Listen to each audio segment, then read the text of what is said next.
ഒന്നുമില്ല, തോല് വെച്ചോളൂ. ഈ വണ്ടിന് ബാൻഡേജ് എടുക്കാപ്പൂട്ടാ, വണ്ടിന് ബാൻഡേജ്.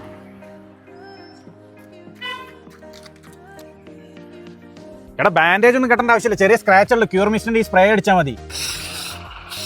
ഇനി നിങ്ങളുടെ വീട്ടിലുള്ള മുറിവിനുള്ള ഓയിൽമെന്റിനോടും ബാൻഡേജിനോടും ബൈ ബൈ പറയാൻ ക്യൂർ മിസ്റ്റിന്റെ ഈ ഒരു വോണ്ട് സ്പ്രേ മാത്രം മതി. കിച്ചണിലൊക്കെ ഉണ്ടാവുന്ന ചെറിയ മുറിവുകൾ, അതേപോലെ ചെറിയ പൊള്ളലുകൾ, കുട്ടികളൊക്കെ ഫുട്ബോൾ കളിക്കുമ്പോൾ വീണിട്ടുണ്ടാവുന്ന മുറിവുകൾ തുടങ്ങിയ കാര്യങ്ങൾക്കൊക്കെ പറ്റിയ റൈറ്റാണ് ഈ ഒരു ക്യൂർ മിസ്റ്റ്. ക്യൂർ മിസ്റ്റ് ഒരു പാറ്റന്റഡ് പ്രോഡക്റ്റ് ആണ്, കംപ്ലീറ്റ്ലി ആയുർവേദിക് ആണ്. ഇതിലൊരു ഫിലിം ഫോർമുലേഷൻ ടെക്നോളജി ഉണ്ട്, അതുകൊണ്ട് നിങ്ങൾക്ക് ബാൻഡേജ് ഒട്ടിക്കേണ്ട ആവശ്യം വരുന്നില്ല. നിങ്ങളുടെ മേലൊക്കെ ഉണ്ടാകുന്ന ചെറിയ മുറിവുകളാണെങ്കിൽ ജസ്റ്റ് അത് വാഷ് ചെയ്യുക, അതിനുശേഷം ബ്ലഡ് നിന്നതിന് ശേഷം ഈ ഒരു സ്പ്രേ ചെയ്ത് കൊടുക്കുക. അപ്പൊ നിങ്ങളുടെ വീട്ടിലുള്ള ഫസ്റ്റ് എയ്ഡ് കിറ്റിനോട് ബൈ ബൈ പറയാം. ഈ ക്യൂർ മിസ്റ്റിന്റെ ഒരു സ്പ്രേ മാത്രം ഇനി മതി. എല്ലാ മെഡിക്കൽ സ്റ്റോറുകളിലും അതേപോലെ നീതി സ്റ്റോറുകളിലും അവൈലബിൾ ആണ്. ഇത് കൂടാതെ ആമസോണിലും ഫ്ലിപ്കാർട്ടിലും ഉണ്ട്. അപ്പോൾ നിങ്ങളൊരു സ്റ്റോക്കിസ്റ്റ് ആണെങ്കിൽ താഴെ കാണുന്ന നമ്പറിൽ കോൺടാക്ട് ചെയ്ത് കഴിഞ്ഞാൽ നിങ്ങൾക്ക് പ്രൊഡക്റ്റ് കിട്ടുന്നതായിരിക്കും.